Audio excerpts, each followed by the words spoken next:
principles. Visit amac.us/we the people.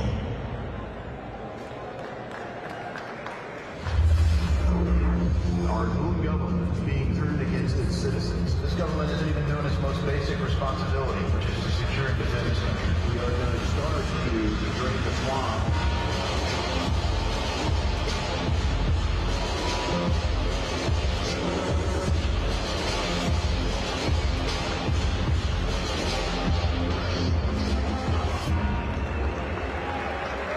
God bless you all.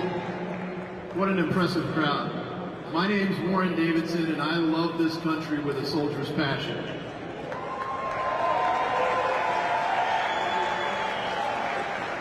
How did that come to be? Back in the 1980s, the Cold War was going on. Ronald Reagan was president of the United States. He came through my hometown about 3 hours south of here. You go straight down I-75, and you go through a little town called Sidney, Ohio. Ronald Reagan rode through there on a train in 1984. And can you imagine a country so united? Now look, not everybody loved Reagan, but he won 49 out of 50 states. It was a different time. We knew the world was largely divided between the godless communists on the one hand and the God-fearing American people. It was good and evil. Today, you see our country. Well, let me just describe a little bit. So I enlisted in the Army, graduated high school in '88, and they sent me over to Germany. I get over to Germany, and the Berlin Wall is up, the Cold War's there. And I was down in Bad Tolz, Germany, where the 10th Special Forces Group trains, getting trained, and this guy steps up on the stage. He goes, "Write this day down. This is going to be one of the most famous days in history. 9 November 1989. You're like, well, that's a pretty bold intro to your talk or whatever. Because the Berlin Wall just came down. We couldn't believe him. We're like, no way. He said, seriously. So we went over there for Thanksgiving break, and I got to cross through Checkpoint Charlie and see people coming from the East German side into West Germany. And they couldn't believe what they were seeing. They were like, is it like this everywhere? And it was Berlin. I mean, I was a kid from rural Western Ohio, and I thought, you mean, you know, big cities? No, we have small towns, everything. And no, the stores are open at night, and they've got fresh milk. I'm like, yeah, of course, you know, here's a 7-Eleven, you're explaining. Let me just say, they were not looking for more government. They were looking for more freedom, and they knew they had been lied to by the people on the other side of the wall. In one generation, go back to Ronald Reagan, one of his most famous sayings is, freedom's never more than one generation away from extinction. And that sounds like hyperbole, but today, y'all know it's not hyperbole. You know that we're on the precipice of losing that in this country. This country's worth defending. And if we don't defend it, who else will? So I'm so encouraged to see so many people out here today doing it.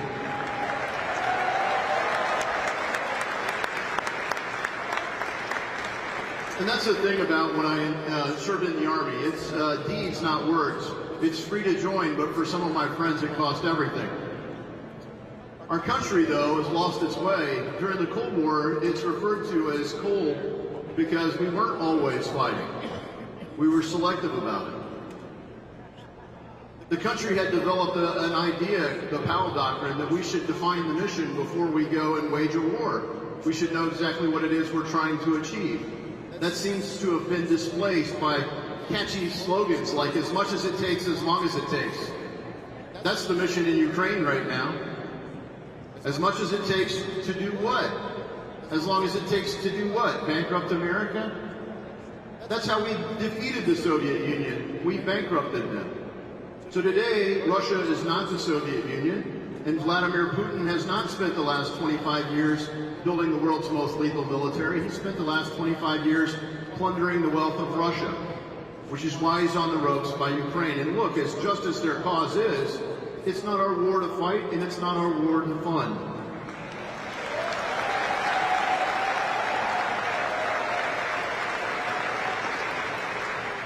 When America does get involved in the world, we can see that we can really make a difference. In Korea, maybe the place that you can see where that difference is most stark South Korea is a first world country, first world economy, first world healthcare. They're a mission sending country, so they're sending Christian missionaries out into other places of the world. But just across the 38th parallel, you see a different world. China backed the North Koreans, and they still do, and America backed South Korea, and we still do. So there is good and evil in the world, and you can see the contrast of ideas. But when President Eisenhower took office, he quickly said there has to be a path to peace. Now, technically, there's not a true peace treaty there, but there's a negotiated agreement that has resulted in years of peace. And I would say that a similar path could be achieved in Ukraine. But it will take leadership from a decisive president like President Eisenhower and, frankly, like President Trump.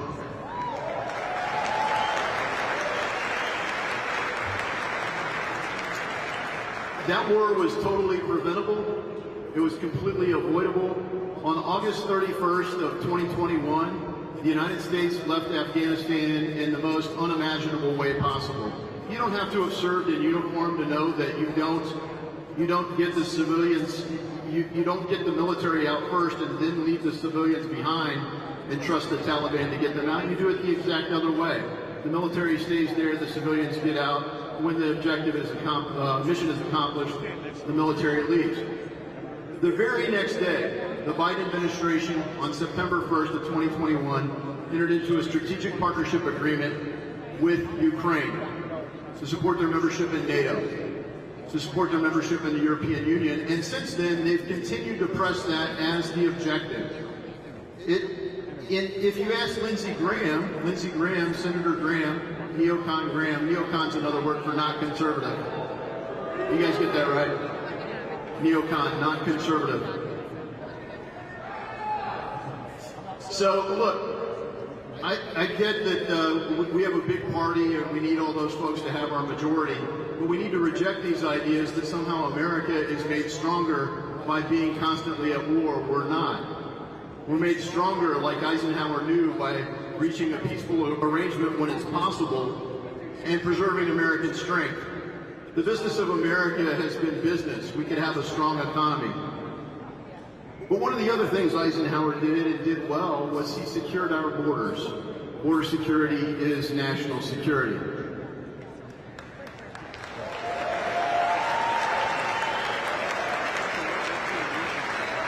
And frankly, he deported quite a few people.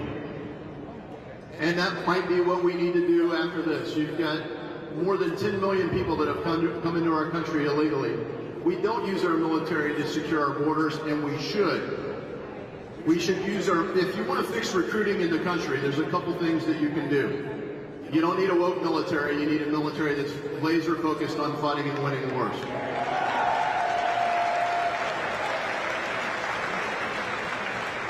You don't need a directionless compass that accepts every invitation to war that is extended. Frankly, we can decline some of those invitations. You need a focused America first foreign policy.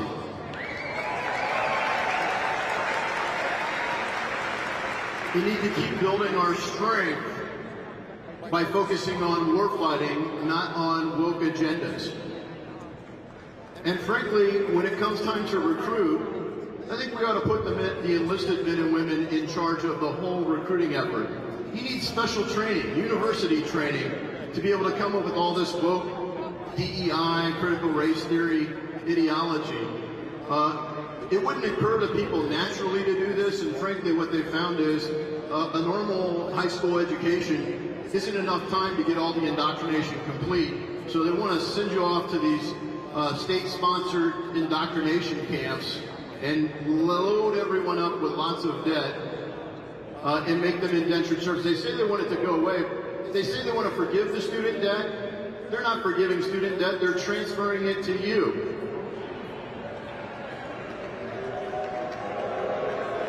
And here's the next problem with that.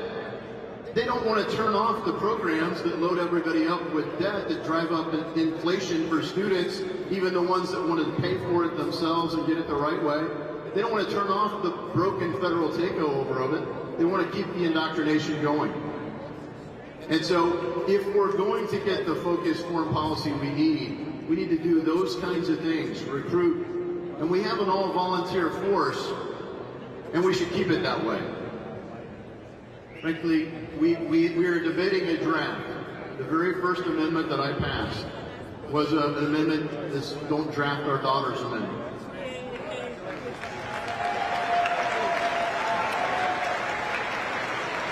I would hate to think that our country gets to the point that we need a draft of any kind. I think we're made stronger by people that voluntarily choose to defend our country. But here's the reality. If there's nothing you hold so dear, nothing you're willing to commit to defend, what kind of country is that? This country is worth defending. This country and its ideals are unique in world history. And you guys are taking an otherwise beautiful day outside, coming in here, hearing these things, because you're the people that are the deeds, not words people. A lot of people, the words are so good, we appreciate them, but part of the disconnect is the gap between the words and the deeds. And the one thing I will say about the people that was just at Memorial Day service, you're honoring the people that actually gave everything. And you know those people had deeds. You can't just give a good speech. You actually have to show up and go do it. And lots of men and women in our country have worn our uniform and defended freedom in that most direct way. But you guys are on the front line in a different way, because in the 60s, the far left committed to a long march through the institutions. They've been working to take over every institution, whether it's academia, the media, the military, the government, the schools, everything, sports. Heck, they've even taken over sports. So when you look at what's on the line, we have to have our own counterinsurgency to extract these people. And we're going to do it because you are the young men and women who are going to go out and take every lane in our country and reclaim it. We have to...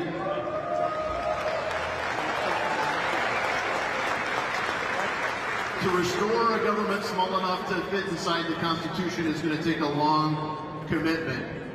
And it's going to take lots of deeds, not just words. So thank you for being the people that are committed to do that. With your help and God's blessings, we can, in fact, restore this great country and make America great again. God bless you.